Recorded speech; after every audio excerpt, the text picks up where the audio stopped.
Hey guys, Tim from Red Goat Garage here, and today I'm installing a set of billet aluminum trunk hinges from Eddie Motorsports. So these things are really nice pieces, machined everything. Comes with everything you need, has these cool gas strut rods to make it nicer. I ordered them up in a black powder coat finish. So first step though with the installation is use lots of this blue painter's tape. So as you can see, I went around the entire trunk opening and around the entire trunk lid itself also. You will need a second set of hands because the trunk lid does have to be removed in order to install these. So make sure you have an extra set of hands before you get in the middle of it and realize you don't. So right here, what I'm trying to show you is when it gets in a little bit, there's a pin. You can see that circular piece with like a flap over it right there, almost in the middle of the screen. That's the hinge pin that you'll have to remove on both sides. So at this point, I went ahead and removed these torsion rods first before I did the trunk lid. I'm sure you could do it either way. I just did it because I pushed up the trunk lid as high as I could to try to relieve as much pressure on these torsion rods. I don't know if there's a better or safer way. There probably is, but you can see me with just a pry bar, and I just popped them out of the holders. They didn't really go anywhere, but just be mindful of that. Watch your fingers, everything. That was me doing the other side, so you can kind of see it flopping around here. So it's hooked on one side, and then it's like inserted into the other trunk or the other trunk hinge, I should say. So they're just kind of in there, stuck in like the hinge part itself. So right now I'm just kind of working it out, trying to figure out how those come out. And you can see me here working on the passenger side one now. Um, they're just kind of these bent rods that go in there, so they just got to work it a little bit, and they come out pretty darn easy. That's just me looking in there. It's trying to figure out how these things were in there just to get it out pretty easily, but really not that bad. Like I said, the trunk lid is still on here, and then after this is when I remove the trunk lid itself.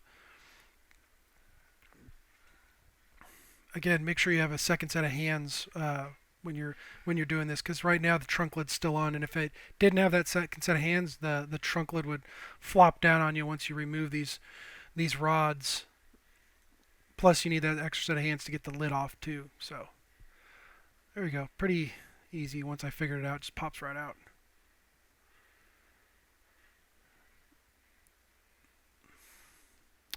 All right, so with the trunk lid off, the torsion rods removed, now it's time to get this pin out.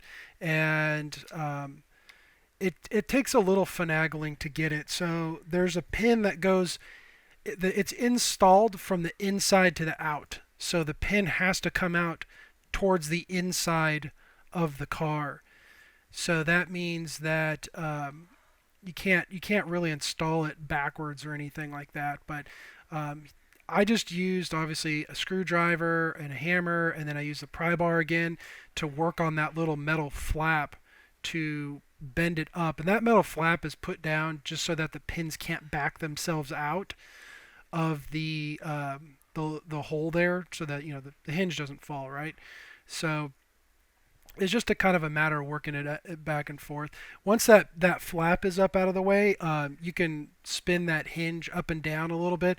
I ended up using a pair of vice grips on the end of the pin to kind of help hold on to it and wiggle it back and forth to get that pin out.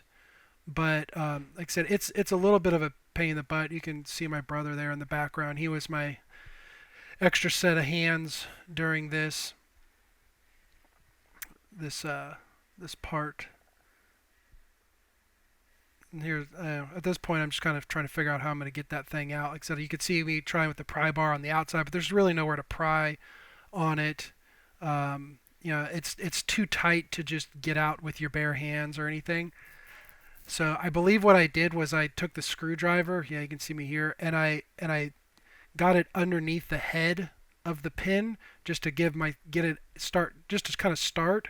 And then I'm sitting here and kind of twisting the screwdriver and working it to pry it to get it to start moving. And once it started moving, then it wasn't so bad. But like I said, I ended up grabbing a pair of vice grips to get it. I mean, these pins had been in there since the car was new, so while the hinges worked great, they were stuck in there a little bit. So you can see me with another pry bar trying to get underneath the head there to pry them out. But the vice grips were the hot ticket.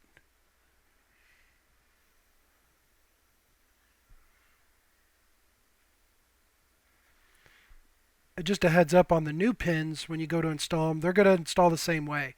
So you're going to go from the inside to the outside. The new pins provided by Eddie Motorsports, they actually have a groove on the very outside where it accepts a C-clip. So you can install that C-clip, and that'll prevent that pin from backing out.